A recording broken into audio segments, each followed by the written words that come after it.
بسم الله الرحمن الرحيم. السلام عليكم ورحمة الله وبركاته.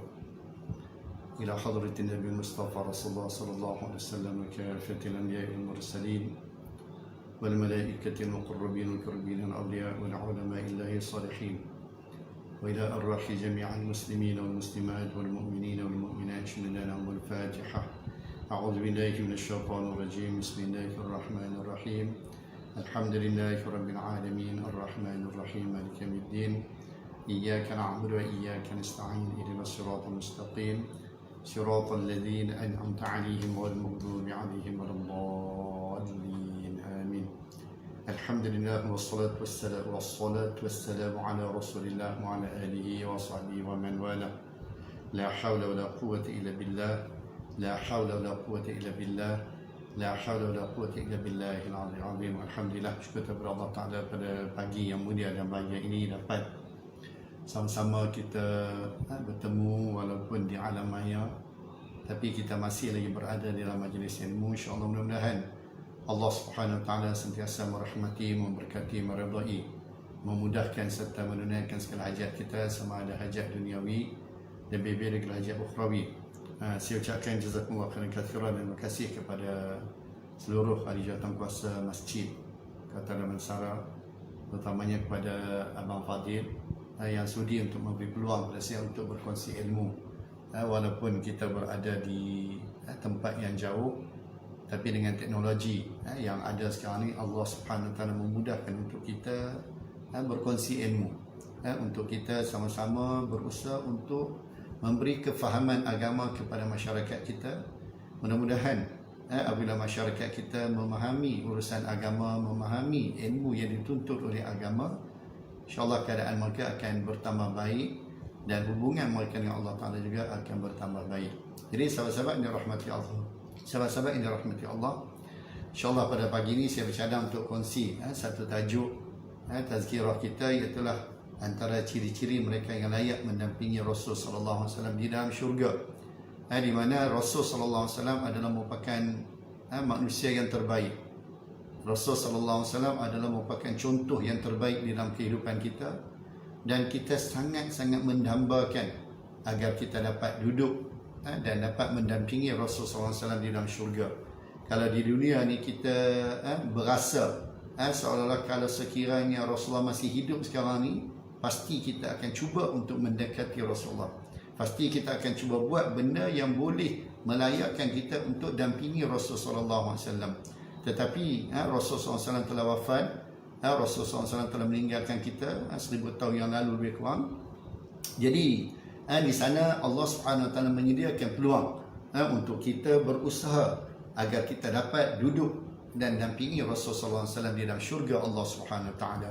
Jadi sahabat-sahabat yang dirahmati Allah, insyaAllah kita akan cuba kongsi tajuk ni, dan ada beberapa ciri-ciri yang boleh kita ambil. Cuma insyaAllah hari ini mungkin kita ambil satu saja ciri-ciri mereka yang layak untuk bersama dan mendampingi Rasulullah SAW. Sebagai mukadimahnya firman Allah Ta'ala, a'udzubillahi minasyaitonirrajim, bismillahirrahmanirrahim. Ya ayyuhalladzina amanu taqullaha wa aminu bi rasulih يؤتكم كفلين من رحمته ويجعل لكم نورا تمشون به ويغفر لكم والله غفور رحيم. Surah Al-Hadid ayat 28. Mafhum firman Allah Ta'ala, wahai orang-orang yang beriman, Allah Subhanahu Wa Taala panggil kita. Allah Subhanahu Wa Taala panggil kita. Maka sebab itulah bila kita baca Al-Quran, bila dimulakan ayat tersebut dengan ya ayyuhalladzina amanu, wahai orang yang beriman, kita kena merasai, kita kena rasa bahawasanya Allah panggil kita. Jangan kita tak peduli.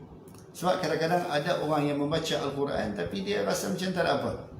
Kenapa? Dia antaranya mungkin kerana dia tidak menghayati isi kandungan yang dibaca, ataupun mungkin dia tidak mempunyai maklumat yang boleh digunakan untuk dipraktikkan bila dia membaca Al-Quran.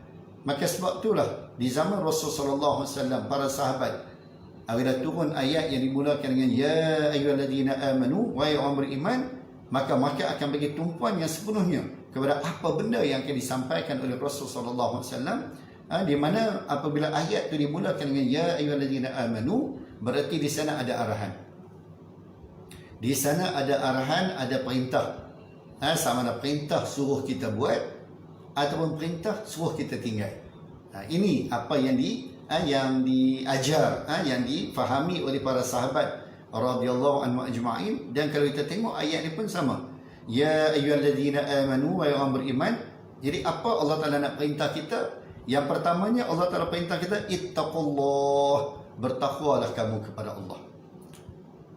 Laksanakanlah apa yang diperintah oleh Allah Subhanahu Wa Taala dan usahalah untuk meninggalkan segala larangan Allah Subhanahu Wa Taala, maka kita akan menjadi orang yang bertakwa kepada Allah Subhanahu Wa Taala. Dan takwa ni kita kena usaha, kena ikhtiar. Ianya tidak akan datang begitu saja. Maka sebab itulah didatangkan dengan sirah ataupun dengan lafaz fi'il amar, lafaz perintah, iaitulah ittaqullah, bertakwalah kamu kepada Allah. Dan yang keduanya wa aminu bi rasulih, dan berimanlah kamu kepada rasulnya, iaitulah Nabi kita Muhammad sallallahu alaihi wasallam. Ini Allah Taala perintah. Sedangkan kita tengok Allah mulakan dengan ya ayyuhallazina amanu, wahai orang beriman. Mana seolah-olah kita ni dah beriman. Kita dah beriman. Pasal apa Allah Taala perintah lagi wa aminu bi rasulih, dan berimanlah kamu kepada rasulnya. Jadi ulama mufassirin mengatakan bahawasanya Allah Subhanahu Wa Taala suruh kita sentiasa pertingkatkan keimanan kita, keyakinan kita terhadap Rasul sallallahu alaihi wasallam. Di mana kadang-kadang kita diuji, dengan lemahnya iman kita. Kadang-kadang kita diuji dengan berbagai-bagai ujian dan akhirnya mungkin kadang-kadang boleh mencederakan iman kita. Maka sebab itulah kita kena sentiasa mentajdidkan iman kita. Kita kena sentiasa memperbaharui iman kita dengan kita membaca Al-Quran, dengan kita berada dalam majlis-majlis ilmu, dengan kita mendampingi para ulama, dengan kita berzikir, bertasbih dan sebagainya.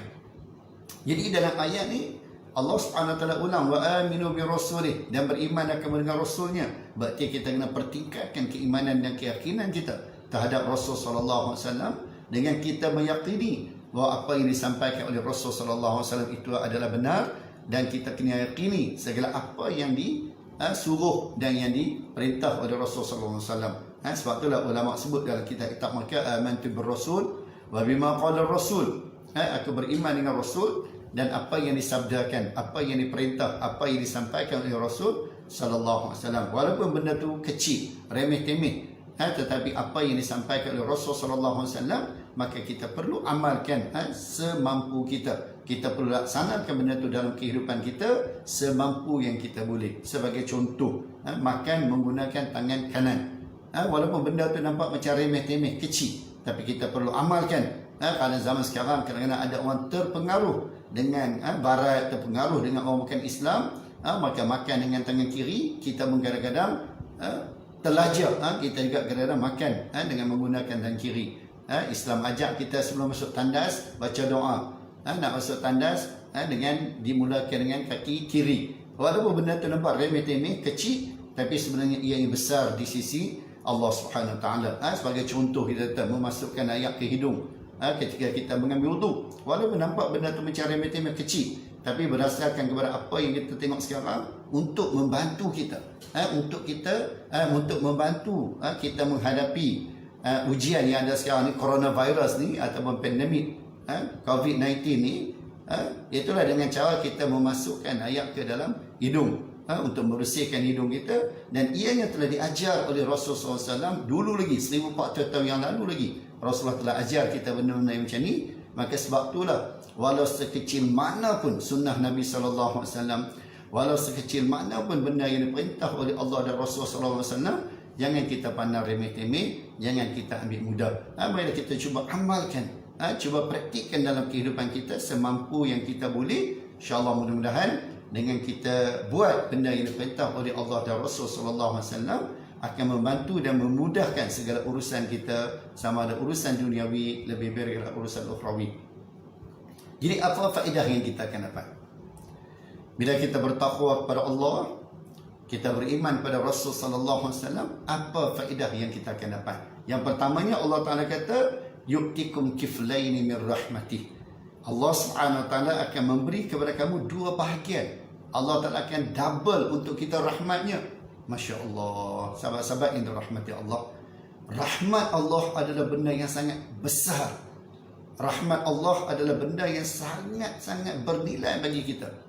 Kerana dalam sebuah hadis Nabi SAW, Nabi SAW menyebut bahawasanya kita tidak akan dapat masuk syurga Allah dengan semata-mata sebab amalan kita.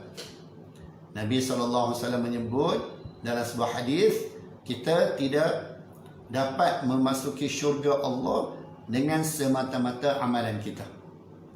Lalu sahabat tanya, wala anta ya Rasulullah, kamu pun tak dapat juga wahai Rasulullah? Rasulullah kata, aku pun tak dapat.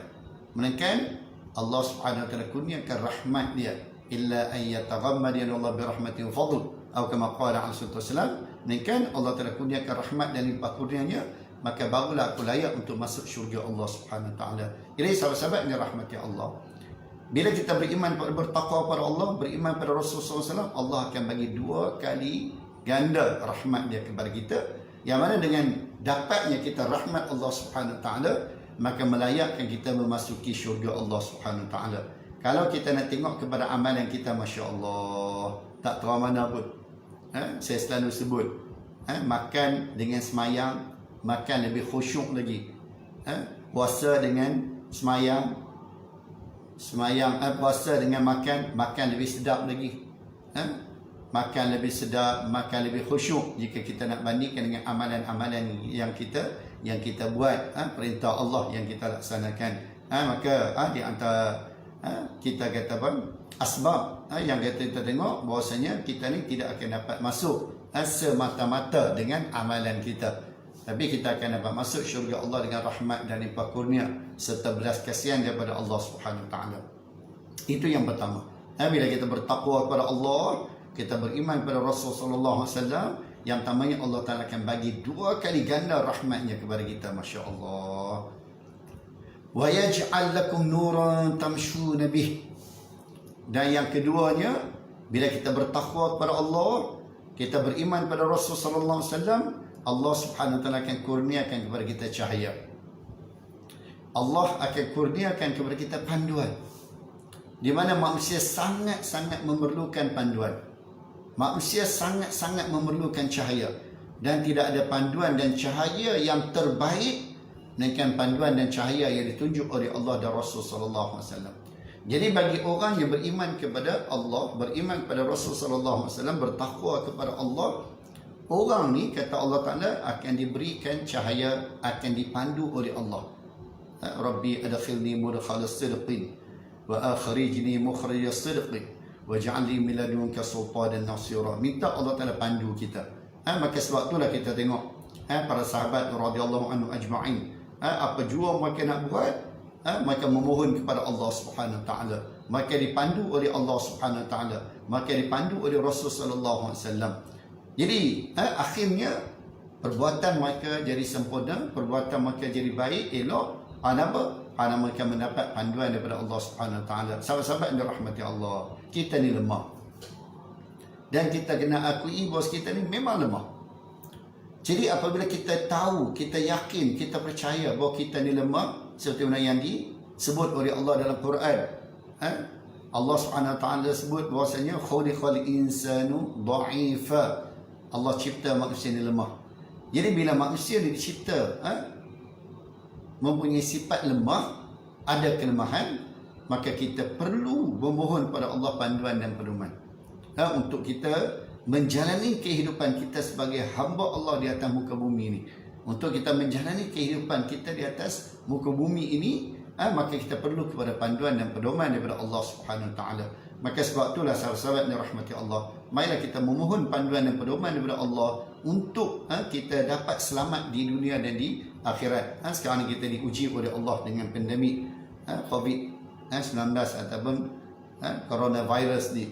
Maka kita minta pada Allah supaya Allah Taala bagi panduan pada kita, minta pada Allah supaya Allah Taala bagi panduan kepada pemerintah kita, minta Allah Taala bagi panduan kepada orang yang ada autoriti di dalam negara kita. Mudah-mudahan dengan panduan yang Allah Subhanahu Wa Taala kurniakan pada kita, kepada kerajaan kita, kepada pemerintah kita, kepada mereka yang ada autoriti, InsyaAllah mudah-mudahan pandemik ataupun kita ada ujian yang akan diangkat oleh Allah Subhanahu Wa Taala.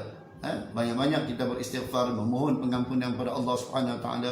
Kadang-kadang bala yang turun ialah kerana banyaknya dosa kita, banyaknya dosa masyarakat kita, banyaknya dosa yang dilakukan oleh negara kita. Maka sebab itulah Allah Ta'ala turunkan azab dan siksaan ini. Maka dengan kita kembali balik kepada Allah, dengan kita bertakwa kepada Allah, beriman pada Rasul Sallallahu Alaihi Wasallam, mudah-mudahan Allah Subhanahu Wa Taala akan angkat azab dan siksaan ini daripada kita. Kemudian yang ketiganya Allah Ta'ala kata apa? Wa yaghfir lakum wa yaghfir lakum. Allah Subhanahu Wa Taala akan memberi pengampunannya kepada kita. Tiga faedah yang kita akan dapat dengan kita bertakwa kepada Allah, beriman pada Rasulullah SAW. Yang pertamanya Allah Ta'ala akan bagi ganjaran rahmat dua kali ganda kepada kita. Yang keduanya Allah Ta'ala akan kurniakan kepada kita panduan dan pedoman untuk kita menjalani kehidupan di atas muka bumi ini. Kerana tanpa panduan dan pedoman daripada Allah Subhanahu Wa Taala, maka kemungkinan kita akan tersasar daripada apa yang digariskan oleh Allah dan Rasul Sallallahu Alaihi Wasallam, apa yang digariskan oleh Islam. Dan yang tiganya Allah Ta'ala kata Allah akan mengampuni dosa kita.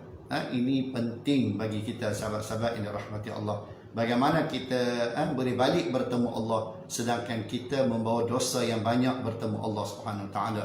Sebagai contoh, bagaimana kita bersedia, bagaimana kita boleh bertemu, berjumpa dengan mungkin orang yang ada kedudukan, orang yang ada jawatan, orang yang ada pangkat, dalam keadaan pakaian kita kotor, dalam keadaan kita tak terurus, dalam keadaan kita serabut. Bagaimana kita boleh bertemu dan boleh masuk ke majlis-majlis yang dihadiri ataupun yang ada di situ orang yang hebat-hebat. Begitulah perumpamaan ulama sufi, perumpamaan ulama tasawuf. Bagaimana kita boleh balik bertemu Allah dalam keadaan kita membawa dosa yang banyak, dalam keadaan kita dicemari dengan maksiat serta perkara yang dilarang oleh Allah Subhanahu Wa Taala. Jadi sahabat-sahabat yang dirahmati Allah, marilah kita ambil peluang yang Allah Taala sediakan kepada kita ni. Guna peluang ni untuk Allah Taala ampuni dosa-dosa kita.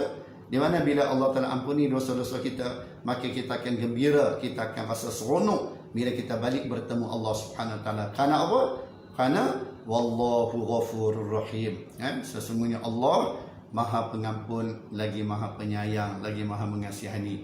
Jadi sahabat-sahabat yang rahmat Allah, itu sebagai mukadimah dia. Dan kita tengok yang pertamanya, bagaimana kita boleh dapat mendampingi Rasulullah SAW di dalam syurga nanti. Yang pertamanya ialah, kata ulama, itu cinta dan taat kepada Rasulullah SAW. Cinta, sayang dan kasih serta taat kepada Rasul Sallallahu Alaihi Wasallam. Sahabat-sahabat yang dirahmati Allah, perasaan cinta dan sayang kepada Rasul Sallallahu Alaihi Wasallam ni perlu dipupuk sejak dari kecil lagi. Sebab itulah kita tengok di antara perintah dan suruhan serta galakan Rasul Sallallahu Alaihi Wasallam supaya kita didik anak-anak kita sayang, cinta dan kasih kepada Rasul Sallallahu Alaihi Wasallam. Dari awal ni kita kena pupuk dah benda tu. Kerana cinta, sayang dan kasih kepada Rasul Sallallahu Alaihi Wasallam termasuk salah satu daripada tuntutan di dalam iman kita. Suatu hari Nabi SAW bertemu dengan Sayyidina Umar radhiyallahu anhu. Bila Nabi bertemu dengan Sayyidina Umar, lalu Nabi pegang tangan Sayyidina Umar. Hebat Rasulullah SAW melayani para sahabat. Kita kadang-kadang kita tengok bagaimana kita layan sahabat-sahabat kita, kawan-kawan kita, bagaimana kita layan pasangan kita, bagaimana kita layan anak-anak kita. Jadi Rasulullah SAW pegang tangan Sayyidina Umar radhiyallahu anhu suatu hari, suatu pagi. Terus terdetik dalam hati Sayyidina Umar sayang dan kasih kepada Rasulullah SAW. Lalu Sayyidina Umar kata, "Ya Rasulullah, inni uhibbuka." Wahai Rasulullah, sesungguhnya aku sayang dan kasih pada kamu. Lalu Nabi SAW tanya Sayyidina Umar, "Akthar min balik?" Kamu sayang dan kasih padaku lebih daripada sayang dan kasih kamu pada harta kamu? Sayyidina Umar kata, "Na'am ya Rasulullah."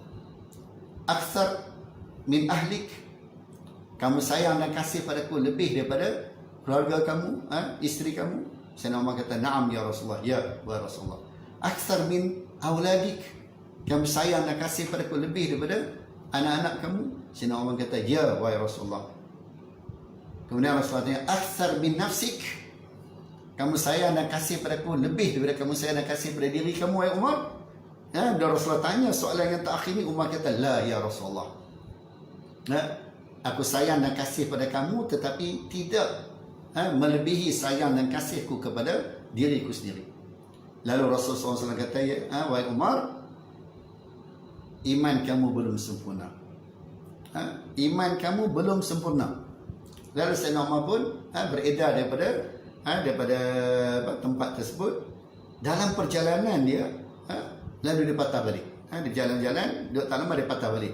Berjumpa Rasulullah SAW. Lalu dia kata, ya Rasulullah, inni uhibbuka akthar min nafsi. Wahai Rasulullah, aku sayang dan kasih pada kamu lebih daripada sayang dan kasih kepada diriku sendiri. Lalu Nabi kata, al-ana ya Umar qad istakmala imanak, atau kama qala alaihi wasallam. Sekarang barulah iman kamu sempurna. Sekarang barulah iman kamu sempurna, kata Rasulullah SAW kepada Sayyidina Umar. Maka selesailah. Sayyidina Umar balik sampai ke rumah. Lalu anak dia Abdullah bin Umar yang ada bersama dengan Sayyidina Umar pada pagi itu, anak dia tanya, wahai ayahku, mal ladzi ghayyarak? Wahai anakku, apa yang mengubah kamu?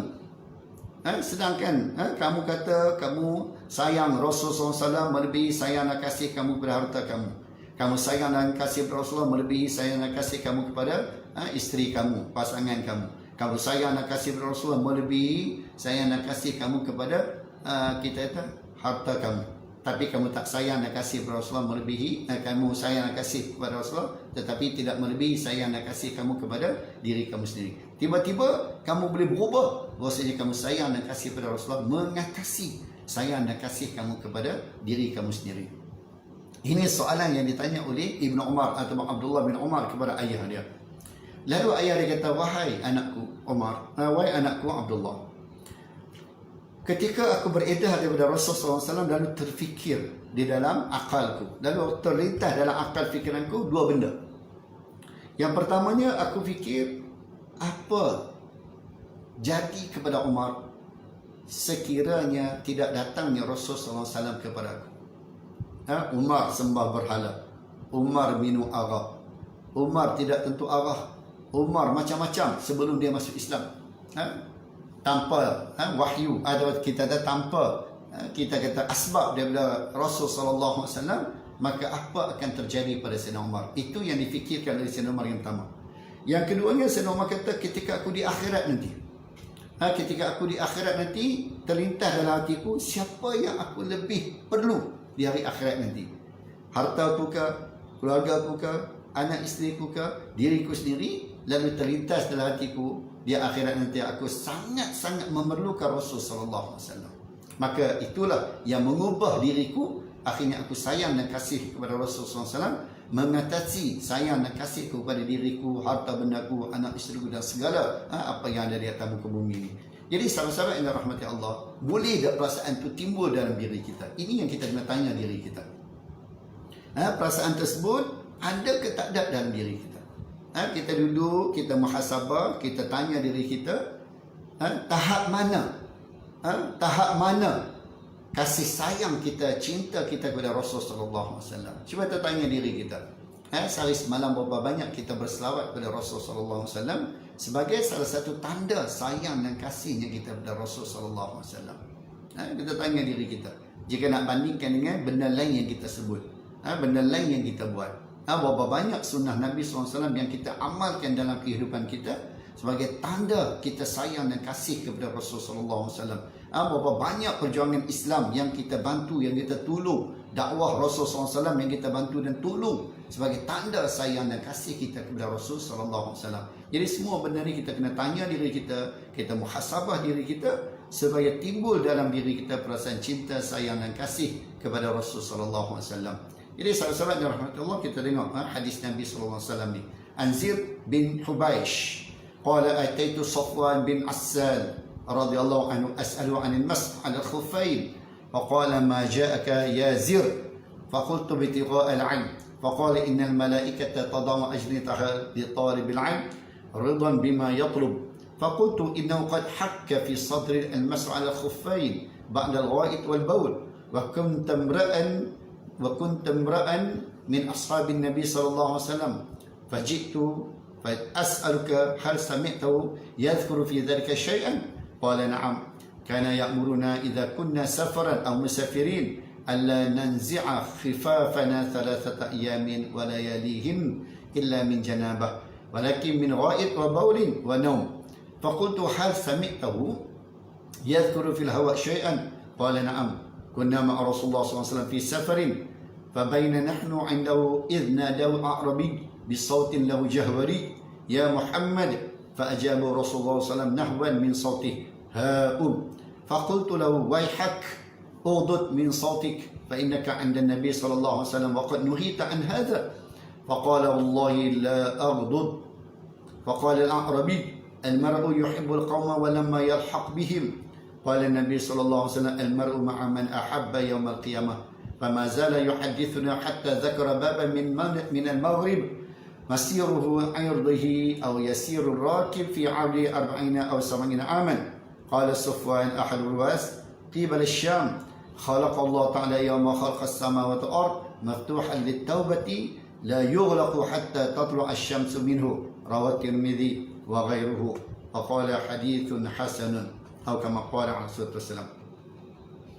Yazid bin Hubaish rahimahullah ta'ala, dia berkata, aku datang kepada Safwan bin Asad Al-Muradi radhiyallahu anhu. Dia berkata kepadanya mengenai mengusap atau menyapu di atas khuf. Khuf ni ialah kasut atau kita kata apa, macam ni stokin lah, tapi diperbuat daripada kulit, diperbuat daripada kulit yang dipakai di dalam kasut. Kalau zaman kita ni macam seolah macam stokin, tapi benda tu bukan stokin, tapi ianya diperbuat daripada kulit. Zaman dulu khuf diperbuat daripada kulit. Kemudian dia bertanya, apa yang mendorong engkau untuk datang ke sini Waizir? Aku berkata, keinginan mendapat ilmu. Kemudian dia berkata, sesungguhnya para malaikat meletakkan sayapnya untuk penuntut ilmu kerana redha terhadap apa yang dia tuntut.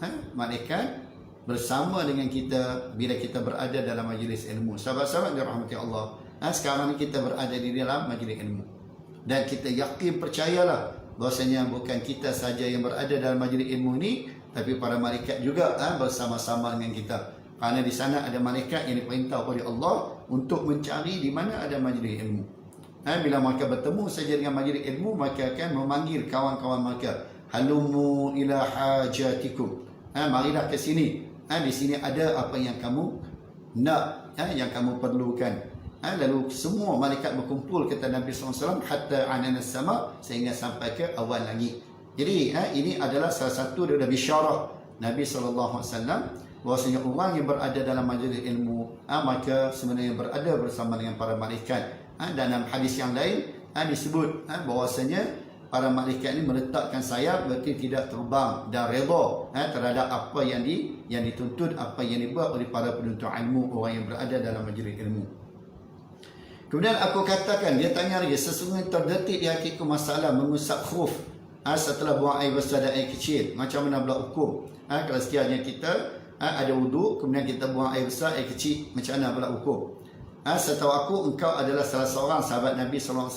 Maka aku datang bertanya, salah seorang sahabat Nabi, maka aku datang bertanya kepadamu, apakah kamu pernah mendengar baginda menyebut sesuatu mengenai hal tersebut? Dia berkata, ya, baginda memerintah kami supaya apabila sedang musafir, agar tidak kami membuka khuf kami selama 3 hari 3 malam, kecuali kerana junub.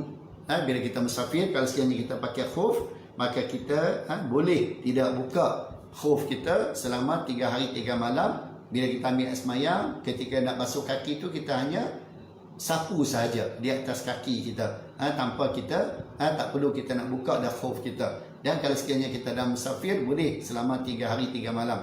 Cuma syaratnya sebelum kita pakai khuf, kita kena ambil semayang dulu. Kena ambil semayang dulu, dah sempurna dah, baru kita pakai khuf tu tadi. Jadi kalau sekiranya tidak berlaku junub dan apa, maka kita boleh sapu di atas khuf selama 3 hari 3 malam. Tapi kalau sekiranya berjunub, maka kita kena buka. Kenapa? Kerana pada ketika itu kita diwajibkan mandi, diwajibkan mandi. Bila sebut kata mandi ni, perlu kita ratakan air di seluruh anggota badan kita. Akan tetapi kerana buang air besar dan buang air kecil serta tidur, tidak perlu buka. Kalau sekiranya kita buang air kecil ke apa semua tu, tak perlu buka khuf tadi. Terus je. Bila ambil semayang, terus sapu je. Aku katakan, apakah engkau dengar baginda menyebut sesuatu mengenai hawa nafsu? Dia berkata, ya, kami pernah bersama Rasulullah SAW dalam satu perjalanan. Di saat kami berada di sisinya, tiba-tiba terdapat seorang badui memanggil dengan suara yang keras, wahai Muhammad. Kemudian Rasulullah SAW menjawab seperti suaranya, ada apa? Rasulullah tanya balik badui itu, ada apa? Kemudian kami katakan kepadanya, kepada badui tadi, celaka engkau, perlahankanlah suara kamu. Sesungguhnya engkau di sisi Nabi SAW dan engkau telah dilarang untuk melakukan hal ini. Di mana dalam surah Al-Hujurat ada larangan kita mengangkat suara. La tarfa'u aswatakum fawqa sawtin Nabi. Dalam surah Al-Hujurat ada disebut bahawa kita dilarang mengangkat suara kita mengatasi suara Nabi kita Muhammad sallallahu alaihi wasallam. Maka sebab itulah sahabat tegur badui tadi. Kamu tidak boleh angkat suara di depan Nabi sallallahu alaihi wasallam kerana di sana ada larangan. Lalu badui tadi berkata apa? Bagaimana nasib seseorang yang mencintai suatu kaum namun dia belum berjumpa dengan mereka? Nabi SAW bersabda, seseorang akan bersama dengan orang yang dicintai pada hari kiamat nanti. Badui nak menyatakan bahawasanya sebenarnya dia panggil dengan suara yang lantang tu menunjukkan sayang dan kasih daripada Rasulullah SAW. Kerana mungkin menjadi adat kepada orang badui ni, bila dia sayang dan kasih pada seorang, maka dia akan meninggikan suara dia. Dan itulah yang dia buat kepada Rasulullah SAW sebagai tanda kata dia sayang dan kasih kepada Rasulullah SAW, sebagai tanda kata dia cinta pada Rasulullah SAW. Jadi kita tanya dia, apa tanda kita sayang dan kasih serta cinta kepada Rasulullah SAW? Ini adalah antara benda yang kita perlu muhasabah. Perlu cek diri kita, apa benda yang kita boleh buat, yang boleh kita tunjuk sebagai bukti sayang, cinta dan kasih kita kepada Rasulullah SAW. Kerana bila kita ada perasaan cinta, sayang dan kasih kepada Rasulullah SAW, maka melayakkan kita duduk bersama dan mendampingi Rasulullah SAW di dalam syurga nanti. Jadi Nabi kata, seseorang akan bersama dengan orang yang dia cintai, orang yang dia kasih di hari akhirat nanti. Kita tanya diri kita, siapa yang kita kasih? Siapa kita sayang di atas muka bumi ini? Selain daripada Rasulullah SAW. Kerana suatu hari nanti kita akan bersama dengan orang yang kita sayang dan orang yang kita kasih di hari akhirat nanti. Jadi Rasulullah SAW terus bercerita kepada kami hingga baginda menyebut sebuah pintu di sebelah barat yang jaraknya sejauh perjalanan 40 atau 70 tahun. Sufyan berkata pintu tersebut berada ke arah Syam. Allah Subhanahu Wa Taala menciptanya pada hari menciptakan langit dan bumi. Pintu tersebut pintu tersebut dalam keadaan terbuka untuk menerima taubat dan tidak ditutup hingga matahari terbit dari barat. Sahabat-sahabat yang dirahmati Allah, walaupun banyak mana dosa dan kesalahan yang kita buat pada Allah, jangan sekali-kali kita putus asa. Kerana Allah telah memberi jaminan, innallaha yaghfiru dzunuba jami'a. Allah mengampuni semua bentuk dosa. Jangan sekali-kali kita berputus asa. Jangan kita segan, malas, malu untuk memohon pengampunan kepada Allah Subhanahu Wa Taala. Kerana Allah Subhanahu Wa Taala Maha Pengampun lagi Maha Penyayang, seperti mana ayat yang kita baca tadi.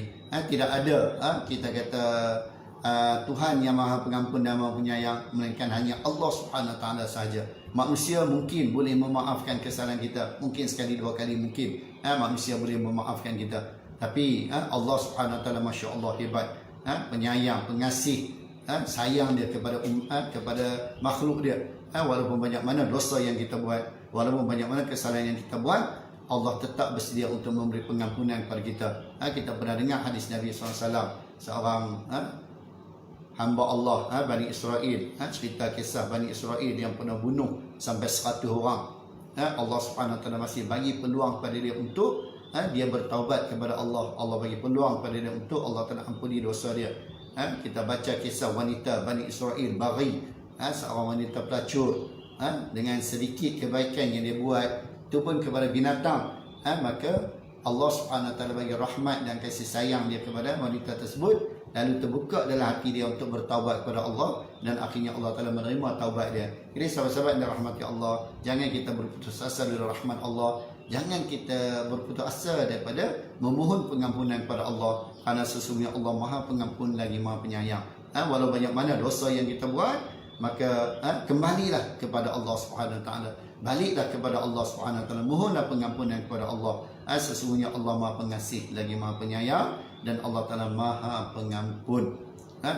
Allah Taala tidak akan sia-siakan apa yang kita minta, apa yang kita rayu, apa yang kita hajati kepada Allah Subhanahu Wa Taala. Jadi sahabat-sahabat yang dirahmati Allah, nasihat satulah sekadar yang diizinkan oleh Allah untuk kita kongsi pada pagi ini, sebagai kita kata mukaddimah atau permulaan tajuk kita, iaitu kita bagaimana cara untuk kita dapat mendampingi Rasulullah SAW dalam syurga nanti. InsyaAllah panjang umur, malam ni kita akan bertemu dalam kuliah maghrib, dan insyaAllah kita akan kongsi kita akidah yang telah kita baca selama hari ini, iaitu akidah Ahlussunnah wal Jamaah yang dikarang oleh bekas mufti negeri Sabah. InsyaAllah malam ni panjang umur kita akan bertemu lagi dalam majlis ilmu insyaAllah. Aqul qouli hadza astaghfirullahalazim li wa lakum wa lisairil muslimin wal muslimat wal mu'minin wal mu'minat wa ya fawzal mustaghfirin wa ya najatat taibin. Ana doakan pada semua sahabat-sahabat yang bersama pada pagi ini, mudah-mudahan Allah Taala lindungi kita semua, keluarga kita, sahabat-sahabat kita, kawan-kawan kita, dan mudah-mudahan Allah Taala lindungi negara kita daripada wabak, penyakit dan perkara yang kita tak suka. Mudah-mudahan Allah Taala angkat ujian ini daripada kita dengan segera insya-Allah. Wallahu alam. Assalamualaikum warahmatullahi wabarakatuh.